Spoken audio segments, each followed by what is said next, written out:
The morning sun cast long shadows across the pristine lawns of Harrington Global Enterprises as Diego Morales carefully adjusted the sprinkler system near the executive parking lot.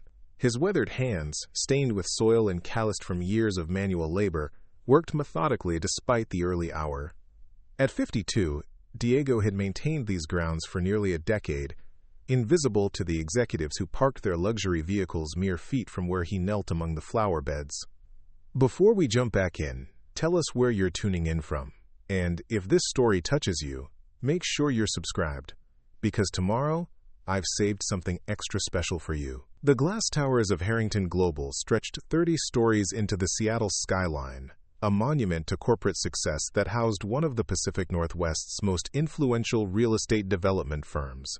The company's founder, Harrison Harrington Sr., had built the empire from a single construction project in the 1970s, but his son, Harrison Harrington Jr., now controlled the vast network of hotels, shopping centers, and residential complexes that bore the family name.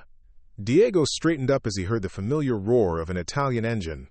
Harrison Jr.'s bright red Ferrari pulled into the reserved spot closest to the main entrance, the license plate reading HRNGTN1 in bold letters. The 38-year-old heir stepped out, adjusting his $1,000 tie while speaking loudly into his phone about quarterly projections and market dominance.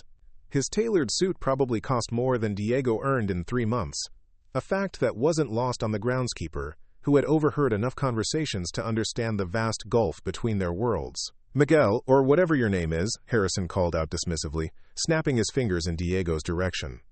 The roses by the entrance looked pathetic. "Fix it before the board meeting at 10.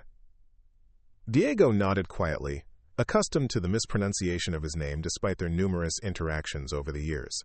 "Of course, Mr. Harrington. I'll take care of it right away." Harrison was already walking away, his attention returned to his phone call, leaving Diego to gather his tools and head toward the rose garden. The irony wasn't lost on him that Harrison had failed to notice the roses were actually thriving, their blooms more vibrant than they had been in months, thanks to Diego's careful attention to soil pH and fertilization schedules. The boardroom on the 28th floor buzzed with tension as Harrison Jr. paced behind his leather chair at the head of the mahogany conference table.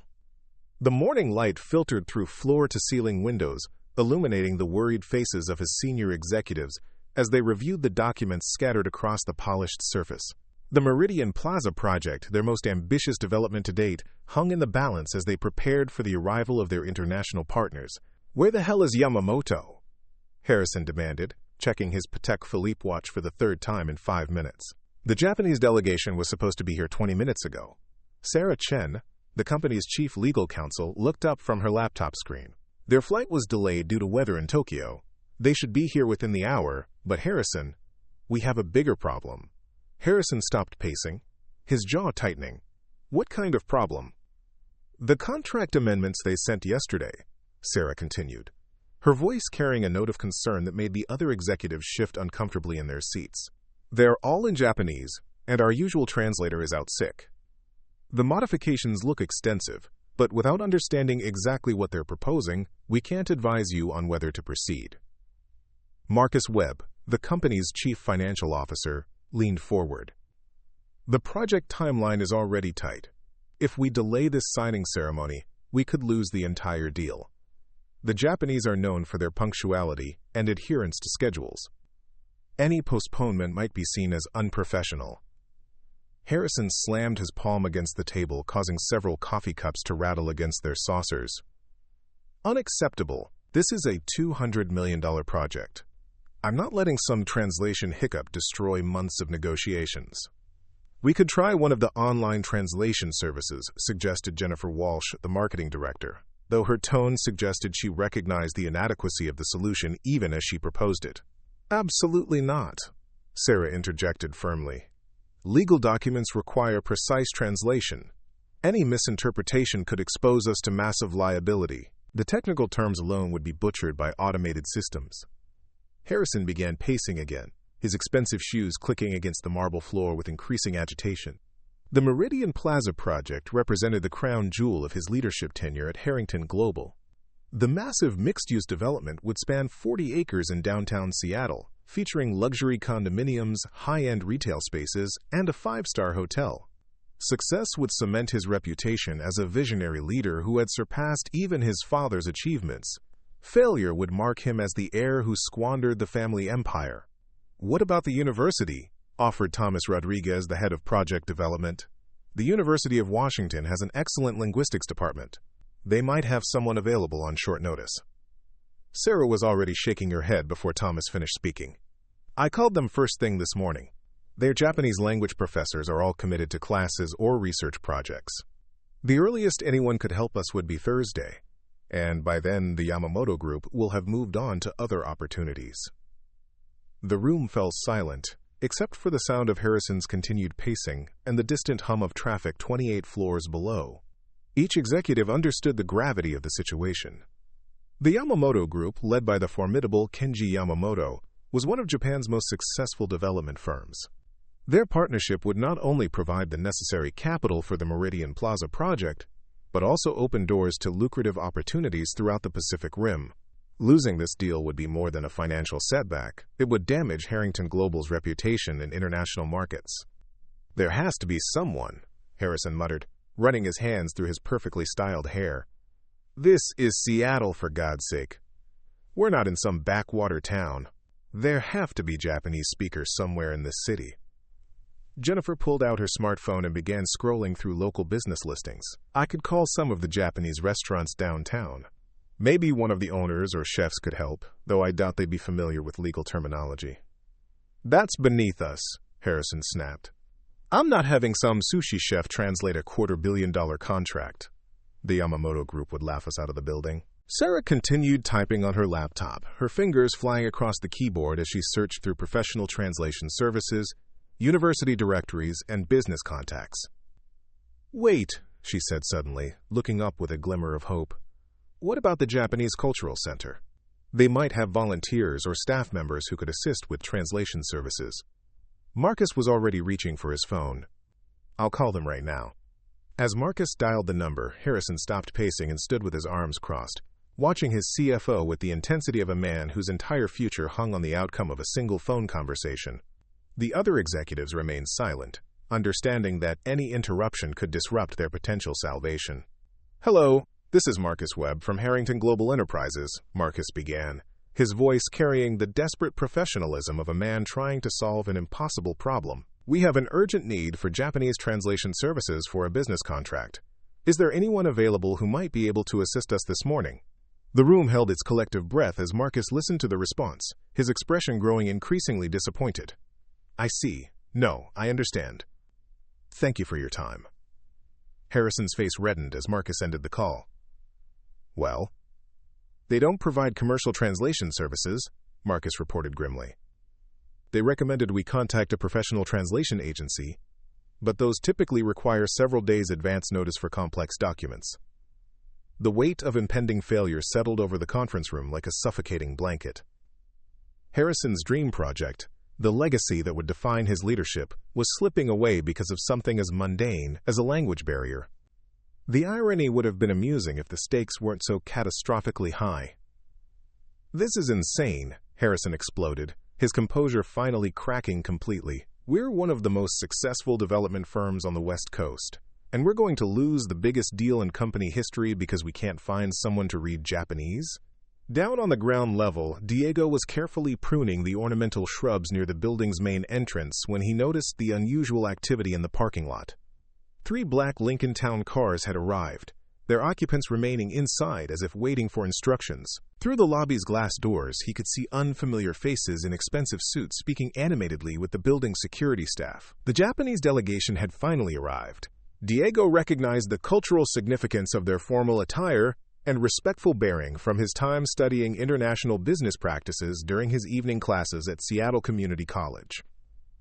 For the past 5 years, he had been working toward his bachelor's degree in international relations, taking night courses after his groundskeeping shifts ended. His professors had emphasized the importance of understanding different business cultures, particularly those of major economic powers like Japan. As he worked, Diego's trained ear picked up fragments of conversation from the building's entrance. The visitors were speaking in rapid Japanese, their tones suggesting concern about the delayed start to their meeting. One older gentleman, distinguished by his silver hair and commanding presence, appeared to be the group's leader. Diego recognized the hierarchical dynamics from his coursework on East Asian business practices. 28 floors above, Harrison stood at the conference room window, watching the Japanese delegation's arrival with a mixture of anticipation and dread. The next few hours would determine whether his ambitious vision for the Meridian Plaza project would become reality or crumble into an expensive lesson in corporate failure. "They're here," he announced unnecessarily, as every executive in the room had already noticed the activity below. Sarah gathered the contract documents, their pages filled with incomprehensible Japanese characters that might as well have been hieroglyphics for all the good they did. "Harrison, we need to make a decision. Do we proceed with the meeting and hope we can work through the language barrier? Or do we request a postponement and risk losing the deal entirely?" Harrison turned away from the window, his expression hardening with determination. "We proceed. I'll find a way to make this work. There has to be someone in this building who can help us." Thomas looked skeptical. "The building directory doesn't list any Japanese-speaking tenants. Most of the other companies here are local firms focusing on domestic markets." "Then we expand our search," Harrison declared, though his bravado couldn't entirely mask the desperation in his voice. "Have security check with every business in the building. Surely someone has an employee who speaks Japanese." Jennifer was already on her phone, calling the building's management office to request assistance with their unusual inquiry. As she spoke, the other executives began brainstorming increasingly desperate solutions, from improvised sign language to smartphone translation apps, each idea more impractical than the last. Meanwhile, the elevator carried the Yamamoto Group delegation toward the 28th floor, their expectations high for a professional presentation that would justify their long journey from Tokyo. Kenji Yamamoto reviewed his notes one final time, confident that the contract modifications his legal team had proposed would create a mutually beneficial partnership that could span multiple projects over the coming decade. The stage was set for a collision between ambition and reality, with Harrison's corporate empire hanging in the balance and time running out with each passing minute. In just a few moments, the conference room doors would open to reveal whether Harrington Global could overcome the language barrier that threatened to destroy months of careful negotiations. But 28 floors below, Diego continued his methodical work in the gardens, unaware that his unique combination of horticultural expertise and linguistic abilities would soon thrust him into the center of a corporate drama that would change everything he thought he knew about his place in the world. The first part of this story was about to conclude, setting the stage for revelations that would transform both the humble groundskeeper and the arrogant executive who had never bothered to learn his name. Harrison's phone buzzed with a text from building security confirming what he already suspected. None of the other tenants had Japanese-speaking employees available for immediate assistance. The Yamamoto Group was now in the building's lobby, being escorted toward the executive elevators, and Harrison was no closer to solving his translation crisis than he had been an hour earlier. "This is it," he muttered to his assembled team. "We're going to have to wing it and hope for the best." Sarah closed her laptop with resignation. "I'll do my best to explain the situation to them diplomatically. Preparing and narrating this story took us a lot of time, so if you are enjoying it, subscribe to our channel. It means a lot to us. Now, back to the story. Maybe they'll be understanding about the translation delay." "Understanding?" Harrison scoffed. "These are Japanese businessmen, not charity workers. They flew 8,000 miles for this meeting. Understanding isn't going to seal a $200 million deal." The elevator chimed softly, announcing the arrival of their guests, and Harrison straightened his tie one final time. Whatever happened in the next few hours would determine whether he would be remembered as the visionary leader who expanded Harrington Global into international markets, or the incompetent heir who destroyed his father's legacy through sheer carelessness. Outside, Diego finished his work on the entrance landscaping and began collecting his tools, unaware that fate was about to thrust him into a situation that would test everything he had learned during his years of quiet observation and dedicated study. The morning sun climbed higher in the Seattle sky, casting new shadows across the grounds he had maintained with such care, shadows that would soon shift to reveal truths that had remained hidden for far too long. The Yamamoto Group delegation emerged from the elevator with the practiced efficiency of seasoned international negotiators. Kenji Yamamoto, impeccably dressed in a charcoal gray suit, led his team of 4 associates down the carpeted hallway toward Harrington Global's executive conference room. His silver hair was perfectly styled, and his bearing commanded immediate respect, the product of 30 years building one of Japan's most successful development firms. Harrison stepped forward with his most confident smile, the kind that had closed countless deals and charmed investors across 3 decades in the family business. "Mr. Yamamoto, welcome to Seattle. I trust your flight was comfortable despite the delay." Yamamoto bowed slightly, a gesture of respect that Harrison awkwardly attempted to reciprocate. "Thank you, Mr. Harrington. We are pleased to finally meet in person to discuss this significant opportunity." The formal pleasantries continued as the two groups settled around the conference table, with Harrison's executives on one side and the Japanese delegation on the other. The contract documents lay between them like a bridge neither side could fully cross, their pages filled with modifications and amendments that remained frustratingly incomprehensible to the American team. "Before we begin," Harrison said, maintaining his practiced composure, "I should mention that we're experiencing a small delay in reviewing your proposed contract modifications. Our translator is unfortunately unavailable today due to illness." Yamamoto's expression remained politely neutral, but Harrison caught the subtle exchange of glances between the Japanese executives. In their culture, such oversights could be interpreted as disrespectful or, worse, unprofessional. "Perhaps," Yamamoto suggested diplomatically, "we could proceed with a general discussion of the project parameters while you arrange for translation services. The Meridian Plaza development represents a significant investment for our group, and we want to ensure all parties fully understand the terms." Sarah leaned forward, her legal training helping her navigate the delicate situation. "Mr. Yamamoto, we've made every effort to secure translation services on short notice, but the specialized nature of real estate development contracts requires expertise that isn't readily available. We deeply regret any inconvenience this may cause." Yamamoto consulted his watch, a gesture that didn't go unnoticed by anyone in the room. "I understand the challenges, but our schedule is quite rigid. We have meetings in Los Angeles tomorrow morning, and our return flight to Tokyo is scheduled for Thursday evening. The timing for contract finalization is critical to our overall investment timeline." Harrison felt his carefully constructed confidence beginning to crack. The Meridian Plaza project had consumed 2 years of planning, negotiation, and resource allocation. His father had entrusted him with the company's expansion into international markets, and failure here would call into question his ability to lead Harrington Global into its next phase of growth. "Mr. Yamamoto," Harrison began, his voice carrying a note of desperation he couldn't entirely suppress, "surely we can work through any language barriers with patience and goodwill. The fundamental terms of our partnership remain sound, regardless of the specific wording of individual clauses."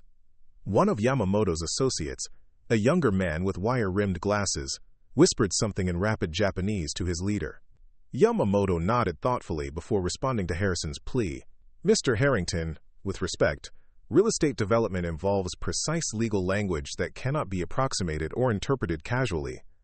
Our proposed modifications address liability concerns, timeline adjustments, and profit-sharing arrangements that could significantly impact both our organizations. Without proper translation, we cannot proceed with the signing ceremony."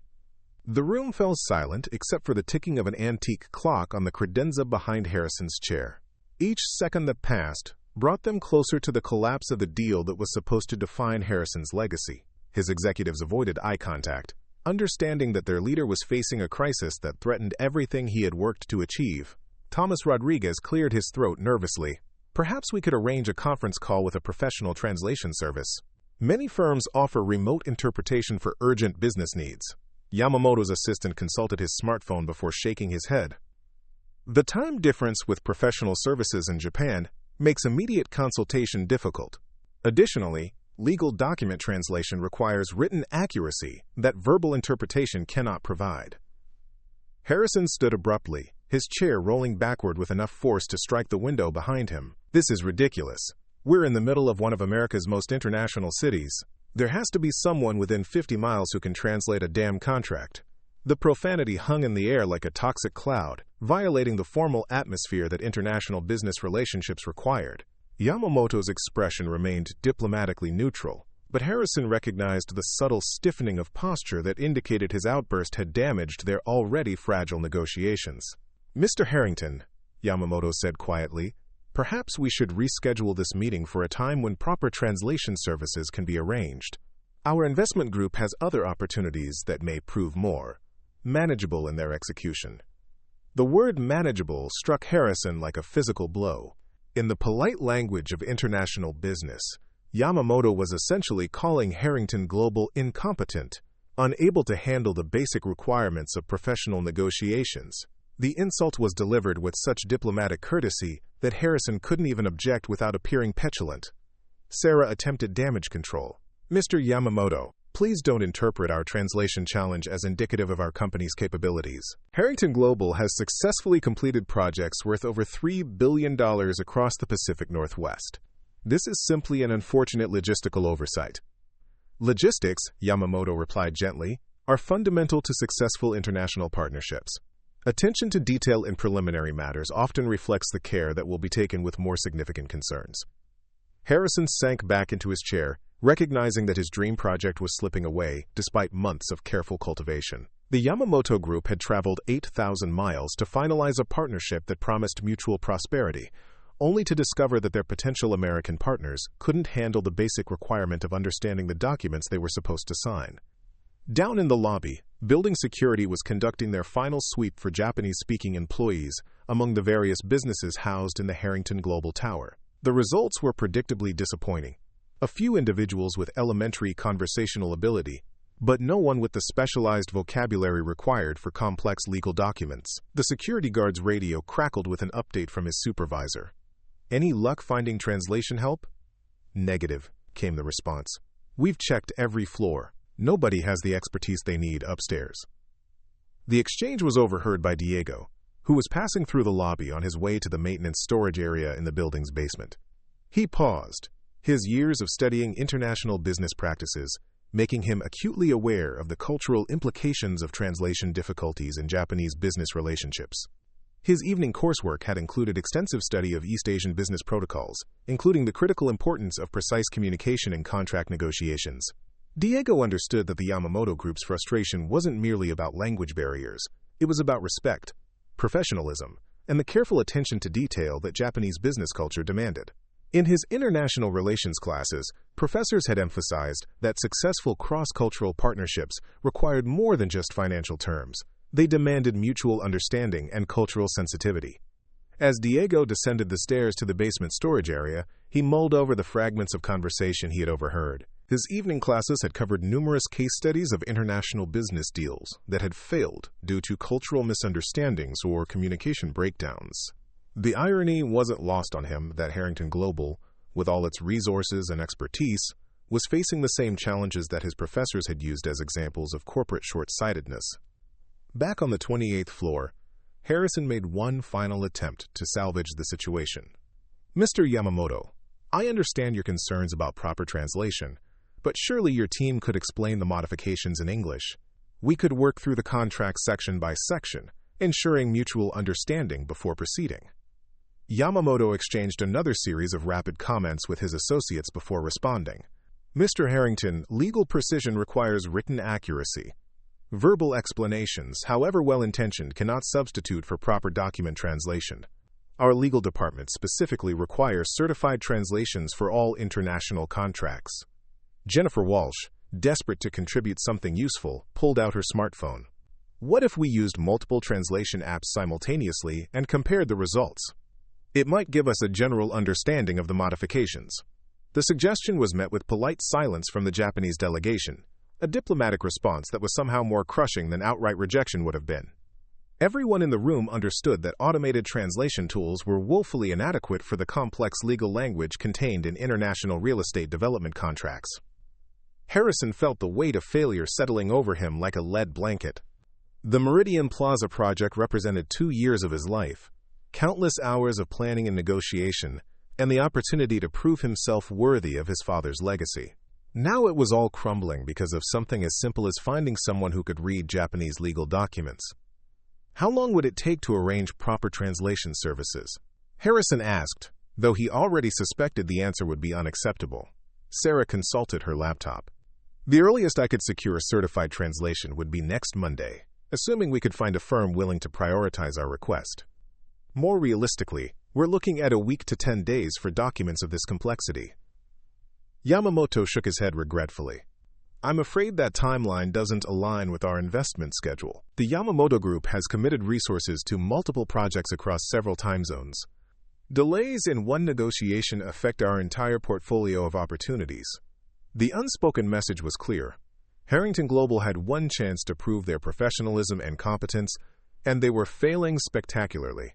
Harrison's empire, built over decades of careful cultivation and strategic growth, was about to lose its most significant international opportunity because of a problem that should have been anticipated and solved weeks earlier. Thomas Rodriguez made one last desperate attempt. What if we could find someone local with Japanese language skills? Seattle has a significant Asian population. Surely someone in the city could assist us on short notice. The documents contain highly specialized legal and financial terminology, one of Yamamoto's associates explained in careful English. General language skills are insufficient for accurate contract translation. We require expertise in both languages and legal frameworks. Harrison stood again, this time moving to the window overlooking the city he had hoped to transform with his ambitious development project. Below, the streets bustled with activity, thousands of people going about their daily lives, unaware that 28 floors above them, a corporate empire was crumbling because of something as mundane as a translation problem. The morning sun had reached its peak, casting sharp shadows across the urban landscape that had been Harrison's kingdom. The Meridian Plaza project would have been his greatest achievement, a towering monument to his vision and leadership that would have stood for generations as proof of his capabilities. Instead, it was becoming a lesson in the dangers of overconfidence and inadequate preparation. As Harrison stared out at the city below, Diego emerged from the basement storage area with a supply cart loaded with fresh mulch for the garden beds. His workday was progressing normally, each task completed with the methodical care that had made him invaluable to the building's landscaping needs. He remained unaware that 28 floors above him, a drama was unfolding that would soon draw him into circumstances beyond anything he could have imagined. The first phase of this story was drawing to a close, with Harrison's arrogance and lack of preparation leading inevitably toward the humiliation that awaited him. The groundskeeper who had been dismissed as irrelevant was about to become the most important person in the building, though neither man yet understood how dramatically their roles were about to be reversed. Yamamoto checked his watch one final time before delivering the blow that Harrison had been dreading. Mr. Harrington, I believe it would be best if we concluded today's meeting and explore alternative partnerships that can meet our timeline requirements. The words hit Harrison like a physical assault, confirming his worst fears about the collapse of his most ambitious project. Everything he had worked toward for the past 2 years was evaporating because of his failure to anticipate a problem that, in retrospect, seemed blindingly obvious. Harrison's hands trembled slightly as he reached for his water glass, the weight of impending disaster crushing down on him like an avalanche. The Yamamoto Group delegation was preparing to leave, their polite but unmistakable disappointment filling the conference room with an atmosphere of professional death. 2 years of careful cultivation, millions of dollars in preliminary investments, and his entire reputation as a leader were about to disappear because of his fundamental failure to prepare for something as basic as document translation. Mr. Yamamoto, Harrison said, his voice carrying the desperate edge of a drowning man. Surely there must be some accommodation we can make.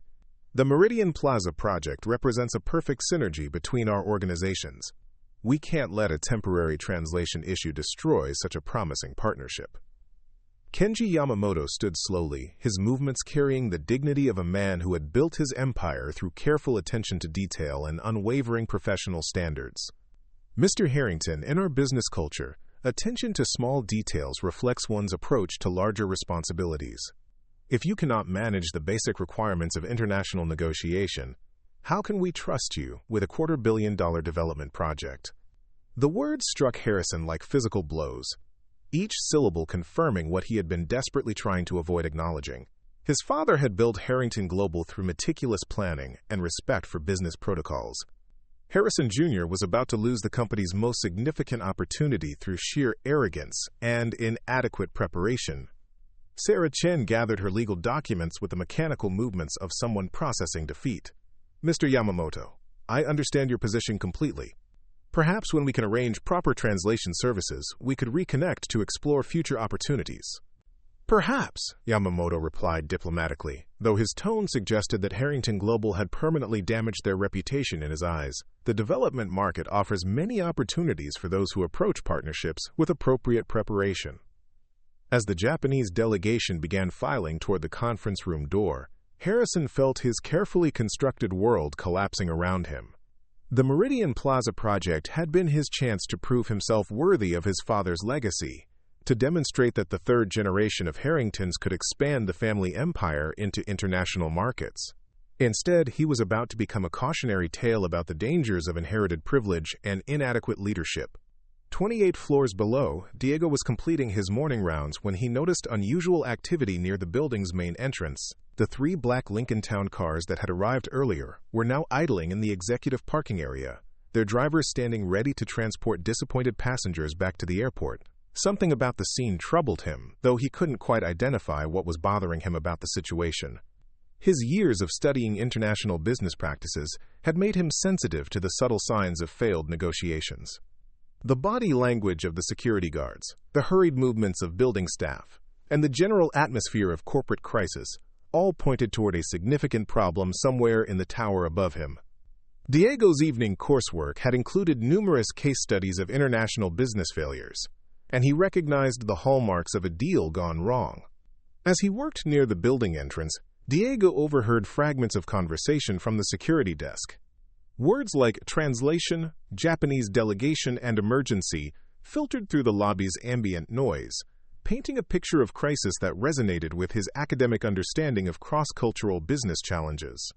His professors had repeatedly emphasized that communication failures were among the most common causes of international partnership breakdowns.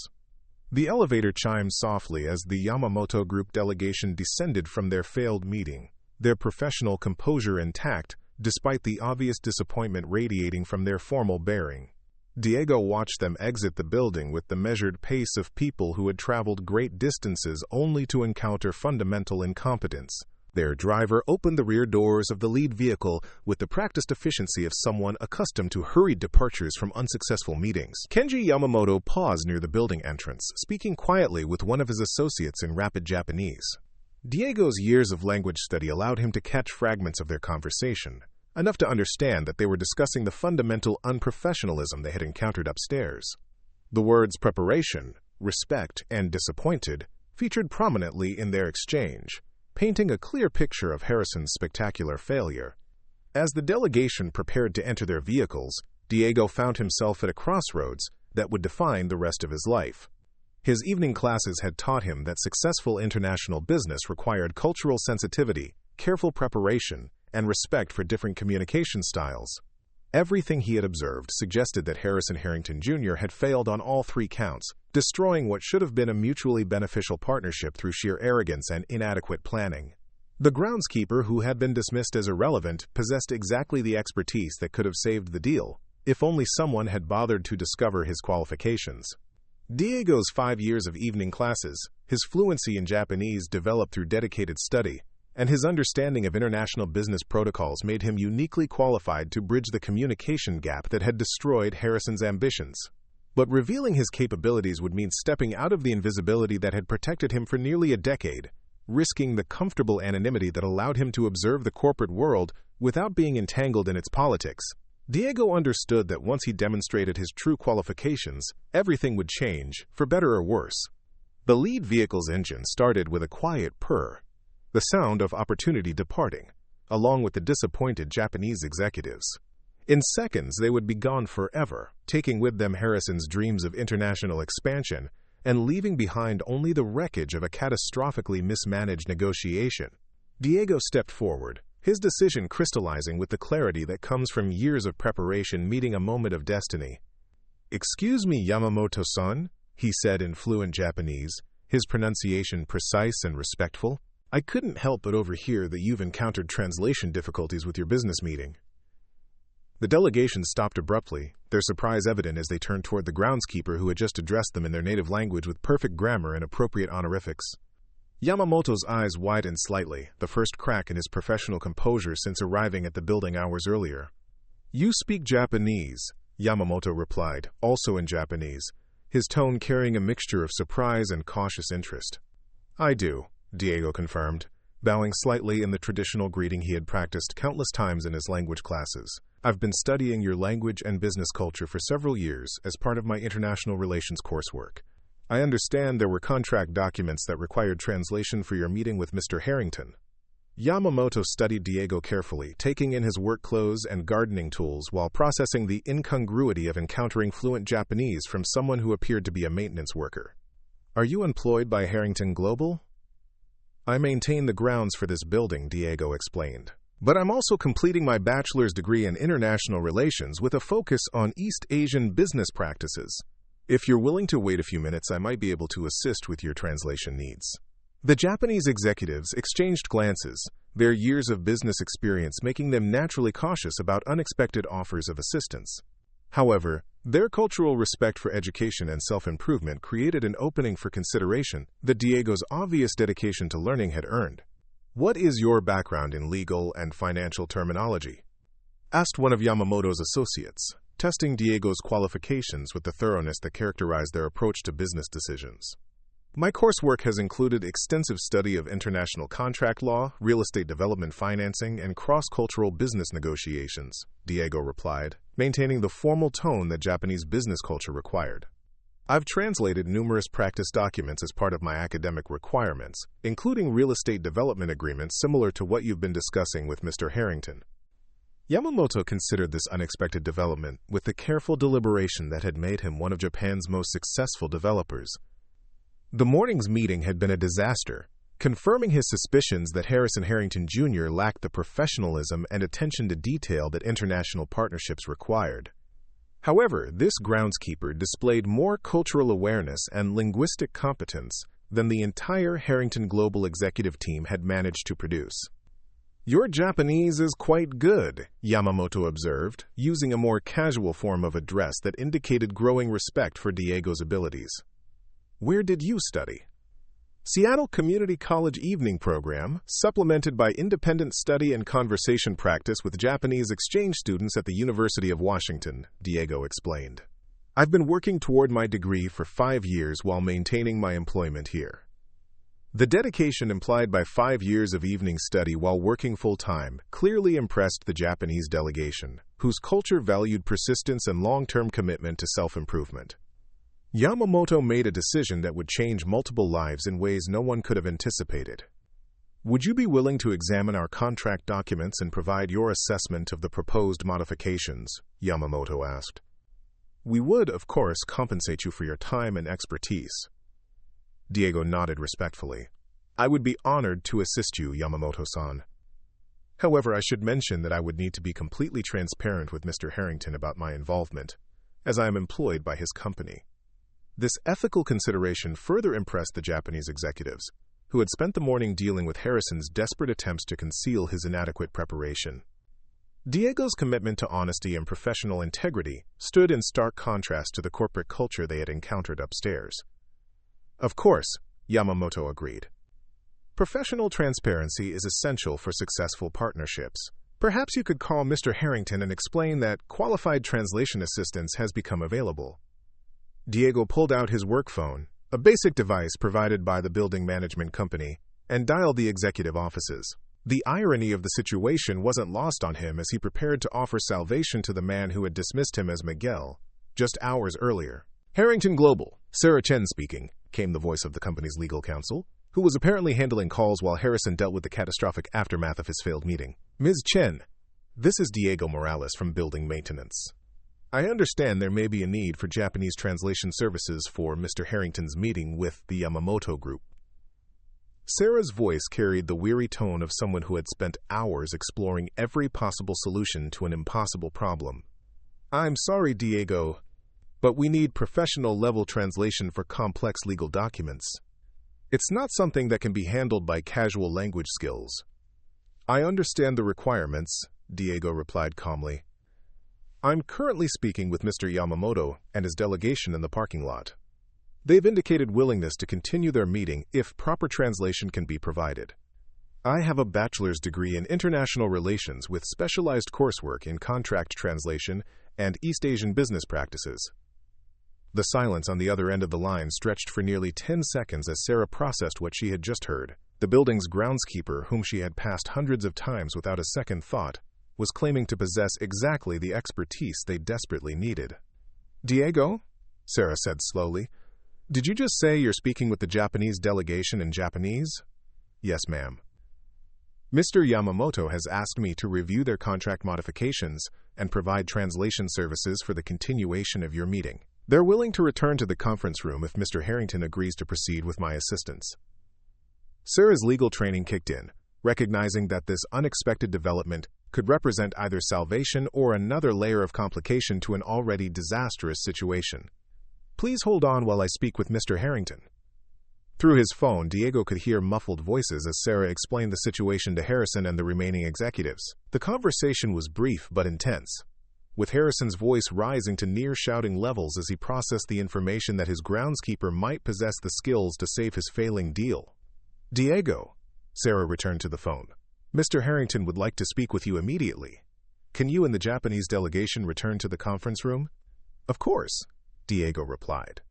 "We'll be up in a few minutes." As Diego ended the call, Yamamoto smiled slightly, the first genuine expression of pleasure he had shown since arriving at the building. "It seems your Mr. Harrington is about to receive quite a surprise." "Yes, sir," Diego agreed. "I suspect this will be an educational experience for everyone involved." The elevator ride to the 28th floor was conducted in respectful silence, with Diego standing slightly apart from the Japanese delegation in recognition of the social dynamics that were about to shift dramatically. He understood that his revelation would fundamentally alter his relationship with Harrison and the other executives, transforming him from invisible maintenance worker to indispensable asset in a matter of minutes. The conference room doors opened to reveal Harrison pacing frantically behind his chair, his usual composure completely shattered by the morning's disasters. Sarah, Thomas, Marcus, and Jennifer sat around the table like survivors of a corporate shipwreck, their expressions mixing hope with disbelief as they processed the possibility that salvation might come from the most unexpected source imaginable. Harrison stopped pacing as the group entered, his eyes fixed on Diego with an intensity that bordered on desperation. "You speak Japanese?" "Fluently," Diego confirmed, maintaining the respectful tone he had always used when addressing the executives, despite the complete reversal of power dynamics that was occurring. "I've been studying the language and culture for over 5 years as part of my international relations degree." "International relations degree?" Harrison repeated, his voice carrying the stunned disbelief of someone discovering that his fundamental assumptions about the world were completely wrong. "Seattle Community College evening program," Diego explained. "I'm completing my bachelor's degree while working here. My coursework has included extensive study of international business practices, contract law, and cross-cultural negotiations." Thomas Rodriguez, who had been frantically searching for translation solutions all morning, stared at Diego as if seeing him for the first time. "You've been working here for 10 years, and none of us knew you were studying international business?" "My education wasn't relevant to my groundskeeping responsibilities," Diego replied diplomatically.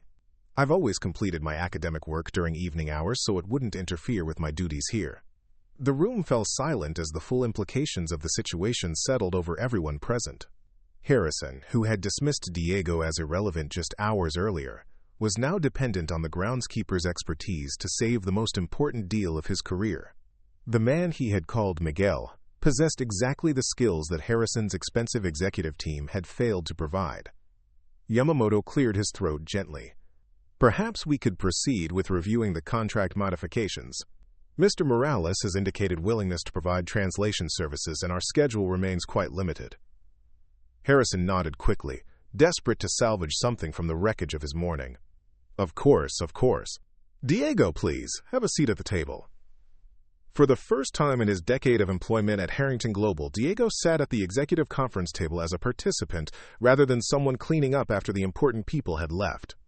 The leather chair felt strange beneath him, a symbol of the corporate hierarchy he had observed from a distance for so many years. Diego opened the contract documents and began reviewing the Japanese text with the careful attention to detail that his professors had drilled into him during countless hours of translation practice.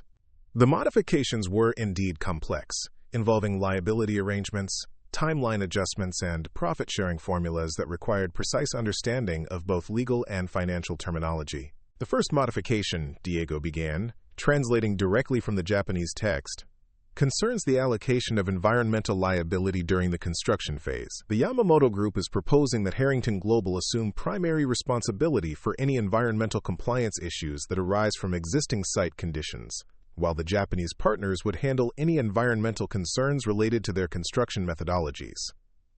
Harrison leaned forward intently, finally understanding the content that had remained mysterious all morning. That's actually quite reasonable. Our environmental assessment identified several potential soil contamination issues from previous industrial use of the site. Diego continued through the document methodically, explaining each modification with the precision that professional translation required. The Japanese delegation had proposed several significant changes to the original agreement, but nothing that fundamentally altered the partnership's basic structure or profit-sharing arrangements. The timeline modification is more substantial, Diego explained as he reached the document's middle section. They're requesting a 6-month extension to the project completion date, citing concerns about potential construction delays due to Seattle's regulatory approval processes. Sarah Chen, who had been taking detailed notes throughout Diego's translation, looked up with concern. 6 months could significantly impact our financing arrangements. We'd need to renegotiate our construction loans to accommodate the extended timeline. However, Diego continued, they're also proposing to increase their capital contribution by 15% to offset any additional financing costs incurred by the delay. The net effect would actually be favorable to Harrington Global's cash flow during the construction period. Marcus Webb, the CFO, began calculating the financial implications on his laptop. A 15% increase in their capital contribution would more than cover our additional financing costs. It might actually improve our overall project economics. As Diego worked through the document, the atmosphere in the conference room gradually shifted from crisis to cautious optimism.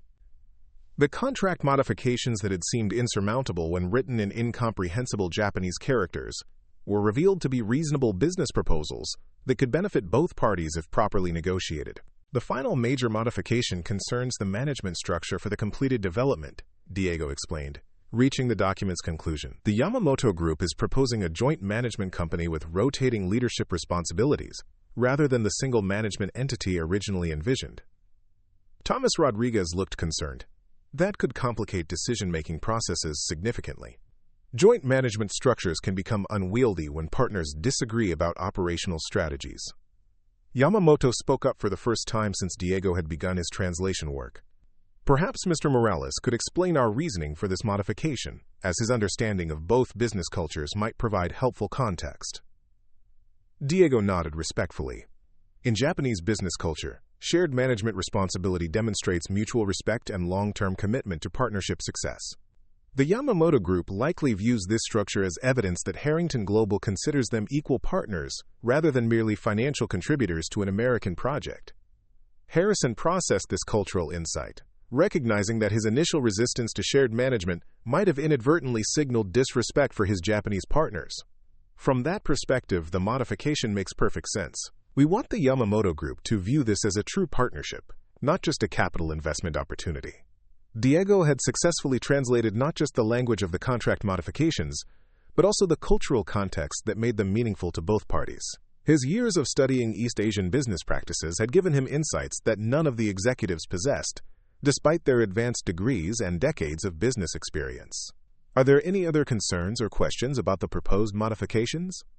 Diego asked, demonstrating the professional competence that his evening education had developed. Sarah reviewed her notes carefully. The modifications seem reasonable overall, but I'd want to review the specific legal language of the joint management structure before making any final commitments. Of course, Yamamoto agreed. Our legal team should collaborate on the precise wording to ensure mutual understanding and enforceability in both American and Japanese courts. Harrison stood up, his confidence returning as he realized that his catastrophic morning was transforming into a potential triumph. Mr. Yamamoto, I believe we can move forward with these modifications as the basis for our partnership agreement. I apologize for this morning's confusion regarding translation services. No apology necessary, Yamamoto replied graciously. Sometimes unexpected solutions produce better outcomes than conventional approaches. Mr. Morales has demonstrated exceptional professional competence, and his cultural understanding has been invaluable in clarifying our intentions. The praise directed toward Diego created another moment of awkward silence as everyone in the room processed the complete reversal of the morning's power dynamics. The groundskeeper, whom Harrison had dismissed as irrelevant, had just saved the most important deal in company history through expertise that none of the highly paid executives had possessed. "Diego," Harrison said, his voice carrying a strange mixture of gratitude and embarrassment, "I think we need to discuss your role here at Harrington Global. Your skills are obviously being underutilized in your current position." "I appreciate that, Mr. Harrington," Diego replied diplomatically. "However, I'm not quite finished with my degree program. I have one more semester of coursework before graduation." Jennifer Walsh, who had been silent throughout most of the translation process, finally spoke up. "Diego, what's your career objective after graduation? Are you planning to continue in international business?" Diego considered the question carefully, aware that his answer would influence how the executives viewed his long-term value to the company. "I've been interested in international development partnerships, particularly in Latin America and East Asia. My goal has been to work in cross-cultural business consulting, helping companies navigate the cultural complexities of international expansion." Thomas Rodriguez leaned forward with interest. "That's exactly the kind of expertise we'll need as we expand Harrington Global's international presence. This partnership with the Yamamoto Group is just the beginning of our global strategy." As the meeting concluded with handshakes and promises of continued collaboration, Diego found himself at the center of attention in a way that felt both surreal and deeply satisfying. His years of quiet observation and dedicated study had prepared him for this moment, though he could never have predicted exactly how it would unfold. The Yamamoto Group delegation departed with warm expressions of respect for Diego's professional competence and cultural sensitivity.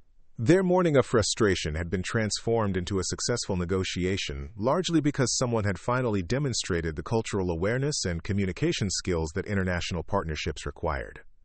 After the Japanese executives left, Harrison turned to face Diego with an expression that mixed gratitude with something approaching humility. The arrogant executive who had dismissed the groundskeeper as Miguel hours earlier was now confronting the reality that his company's success depended on recognizing talent wherever it might be found. "Diego," Harrison began, "I owe you an enormous debt of gratitude. You saved not just this deal, but potentially the entire future of our international expansion program." "I was happy to help," Diego replied, maintaining the respectful tone that had characterized all his interactions with the executive team, despite the dramatic shift in circumstances. Sarah Chen, who had been processing the legal implications of the morning's events, looked up from her notes. "Diego, we need to discuss compensation for your translation services today. Professional translators typically charge substantial fees for work of this complexity and importance." Diego shook his head politely. "That's not necessary. I was performing my duties as a company employee by assisting with a business emergency." "Absolutely not," Harrison interrupted firmly. "Your expertise saved a $250 million project. You deserve proper recognition and compensation for what you've accomplished." Marcus Webb was already calculating numbers on his laptop. "Diego, professional translation services for documents of this complexity typically cost several $1,000s. Given the urgency of the situation and the successful outcome, I think we're looking at a substantial bonus payment. Moreover," Thomas Rodriguez added, "we need to discuss your future role here at Harrington Global. Your skills are obviously suited for much more than grounds maintenance." Diego appreciated their offers, but he understood that accepting too much too quickly could create complications that would be difficult to navigate. "I'm honored by your recognition, but I'd prefer to complete my degree program before considering any major career changes. Education has been my priority for 5 years, and I'd like to finish what I started." Jennifer Walsh smiled approvingly. "That shows exactly the kind of long-term thinking and commitment that we need more of in this company." Harrison began pacing again, but this time his energy was positive rather than desperate. "Diego, what if we could support your education while expanding your responsibilities here? You could complete your degree while gradually transitioning into an international business development role." The offer was exactly what Diego had hoped might eventually develop from his years of preparation, though he had never imagined it would come about through such dramatic circumstances. His evening classes had prepared him not just academically but also professionally for exactly this type of opportunity. "That's a very generous offer," Diego replied thoughtfully. I'd be interested in discussing the specifics once I understand exactly what such a position would involve. Sarah Chen gathered her legal documents, her mind already working through the implications of Diego's emergence as a key company asset. We'll need to formalize any new arrangement properly, including appropriate compensation adjustments and clearly defined responsibilities. As the executives began discussing the practical details of Diego's potential career transition, he reflected on the morning's extraordinary events. Hours earlier, he had been invisible, dismissed as irrelevant by people who never bothered to learn his name. Now those same people were eagerly seeking his expertise and offering him opportunities that would transform his entire professional future. The groundskeeper, who had been mocked for his irrelevance, had revealed capabilities that none of the highly paid executives possessed. His years of quiet observation and dedicated study had positioned him perfectly to seize an opportunity that would change everything he thought he knew about his place in the corporate world. Down in the parking lot, the Yamamoto Group's vehicles were finally departing, but now they carried satisfied business partners rather than disappointed visitors. The successful conclusion of their Seattle meeting had salvaged a $250 million project and opened doors to future collaborations that could benefit both companies for years to come. Harrison watched from his office window as the delegation departed, processing the morning's lessons about assumptions, preparation, and the importance of recognizing talent wherever it might be found. His father had built Harrington Global through attention to detail and respect for competence, qualities that Harrison had almost forgotten in his comfortable bubble of inherited privilege. The arrogant executive, who had started the day dismissing his groundskeeper as irrelevant, was ending it with profound gratitude for the man who had saved his most important deal through expertise that no one had bothered to discover. The corporate hierarchy that had seemed so fixed and natural was revealed to be far more fluid than anyone had imagined. As Diego returned to his groundskeeping duties, his life forever changed by a single morning's events, he carried with him the satisfaction of knowing that his years of preparation and dedication had finally been recognized. The invisible man had been seen at last, and everything would be different from this moment forward. Up next, you've got 2 more standout stories right on your screen. If this one hit the mark, you won't want to pass these up. Just click and check them out.